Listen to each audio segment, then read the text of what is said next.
I had to be, I mean, it was a long process for me, but I really didn't acknowledge it to myself until I was about 20 years old. And that's when my best friend and my sorority sister came out to me that she was gay. And then about 4 months later, she professed her love to me, for me rather, which completely freaked me out and made me run the other way. And then we both went on Outward Bound a couple of months later separately. And my whole mission for going to Outward Bound was to sort of figure out, is this who I am, or am I just getting caught up in Jamie's process? And the people I was in Outward Bound with somehow convinced me, who were all, same age as me, and we were all sort of doing this for 3 weeks, and they all said, Pam, there's no way that you are gay. You're as straight as, as we are. So I came back from Outward Bound and I told Jamie that I'm sorry. I'm straight and this is your life, and I love you, but not that way. And then 3 weeks later we slept together and the rest is history. I found out I was gay and was in some kind of amazing denial. It was like a wall and I couldn't see past the wall, and I kind of had to be hit over the head. But once I got a peek around the other side of the wall, I realized what was waiting for me. My story is a little different than Pam's in that I went to college at art school. I always felt different. I don't know, had boyfriends, and it wasn't until I was working on a feature film and showed up on this set in Harlem, and there was Pam standing there talking with the director and the DP, and I thought, like, what's that? Who's this in a well, whatever. She was wearing something that I thought was a little unusual for Harlem at this time of year.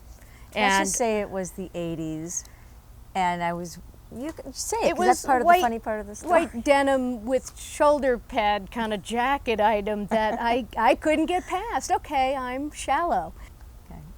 So we're shooting in Harlem, and I'm doing the property master, and what I didn't understand was every time I needed an assist, there was Pam, who was supposed to be assisting the director, saying, oh, I'd be delighted to help Ann out. And there she was, always at my side. And I just didn't get it, that she was interested in me and kept inviting me and hitting me over the head with this. And it wasn't until like weeks later that we ended up talking. She had the opportunity to drive me home one day, and we just sat out in front of her apartment talking, and she basically told me she was gay, and I got a little freaked out, and then it was strange, because then in true lesbian style, I moved in and and it's been 23 years. So, end of story.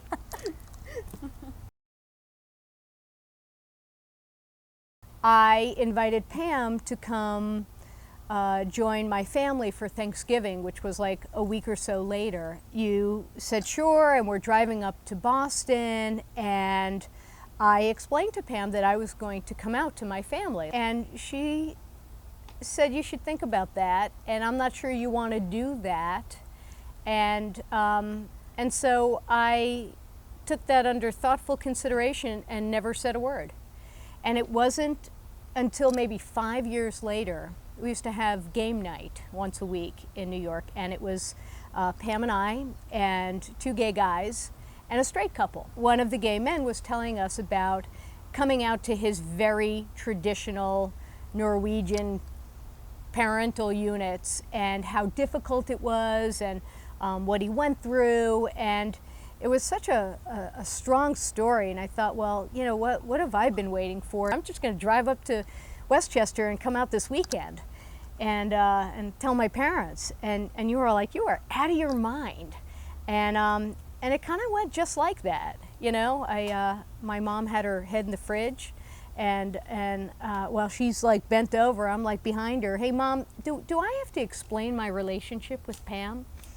And she's still pulling out the eggs. We're going to have breakfast, and she's like, sure, dear, if you want.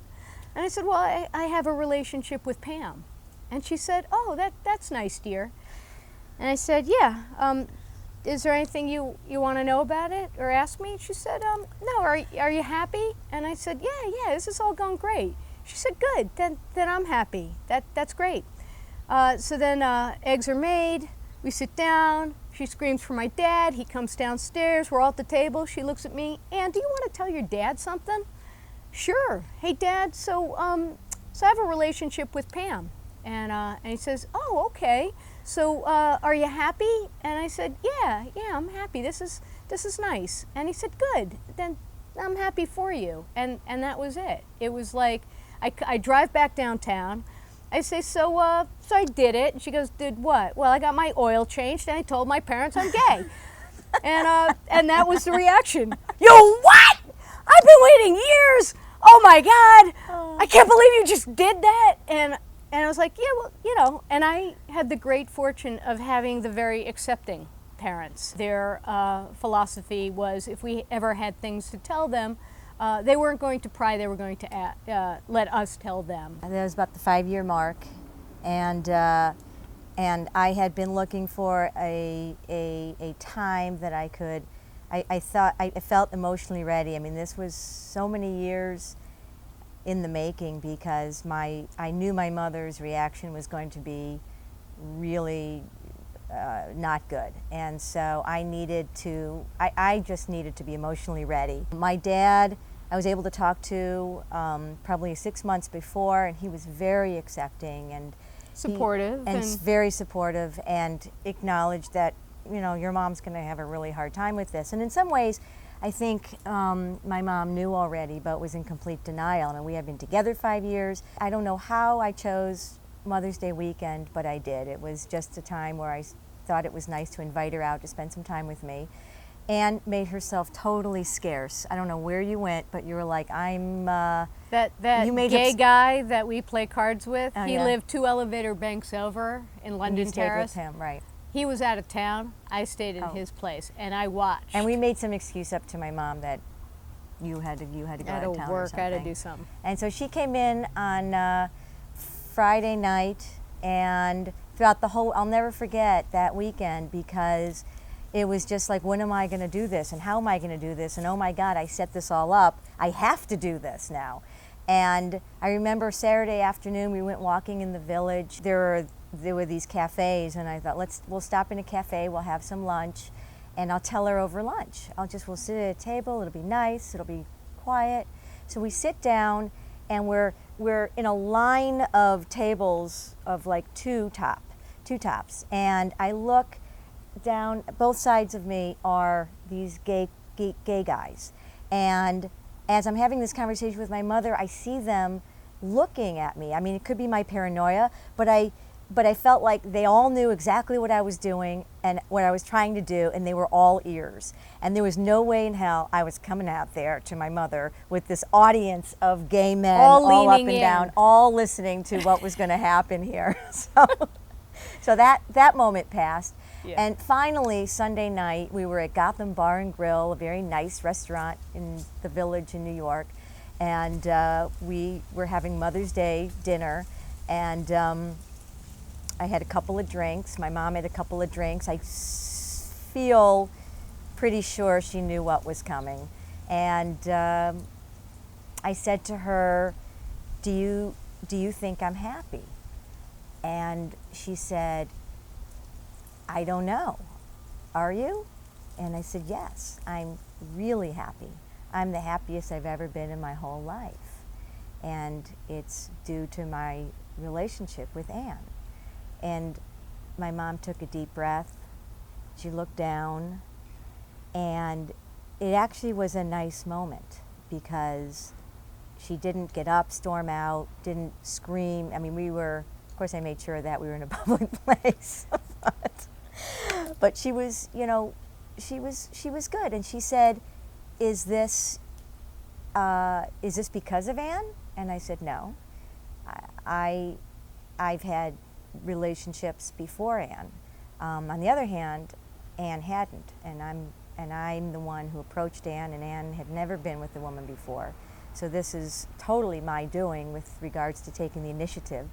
But this is who I am, and I can't predict the future, but it looks to me like this is my future, and I want to have it with Ann. So she basically looked down and said, "I'm nauseous," which was a very I'm nauseous. which was a very Jewish thing to say. I don't remember much after that. I just remember we walked home. I had to put her in a taxi. Her plane was leaving that night, and I hugged and kissed her. And I said, "Call me when you get in." We always called each other whenever one of us left, and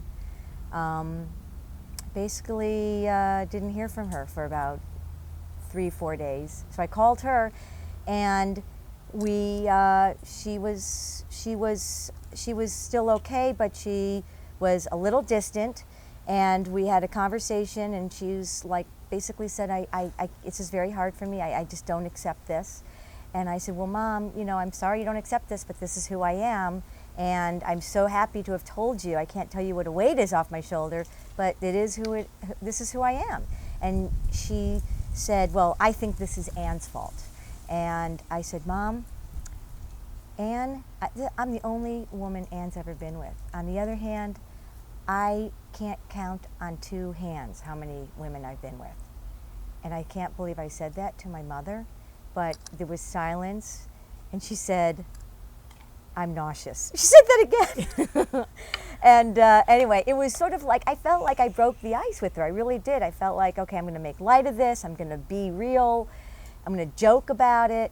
And we hung up with each other and basically didn't speak for about 4 months.